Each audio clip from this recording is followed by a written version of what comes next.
Qancha жолу ажылык кылуу парз. Ошону айтат, өмүрдө бир жолу дароо аткаруу не экен? Фарз болот дейт. Өмүрдө бир жолу гана фарз болот. Түшүнүңүздөрбү? Анан ушул маселеде кайра эми пикирлер бар. Эки көз караш бар да. Абу Юсуф менен Абу Ханифанын көз карашы боюнча эң туурасы ошол дароо аткарыш керек. Акчаңыз барбы? Ден соолугуңуз чынбы? Ажылык ай келдиби? Шарк этишиңиз керек. Дароо аткаруу фарз.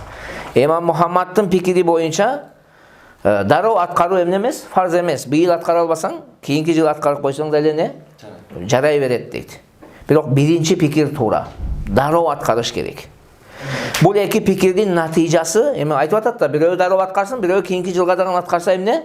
Болот деди. Эмне айырмасы бар дей турган болсоңуз, анда төмөнкү мисалда ачыкка чыгат. Эгерде бир адам 3 жана андан көп жылга аткарбаса, мүмкүнчүлүгү бар да.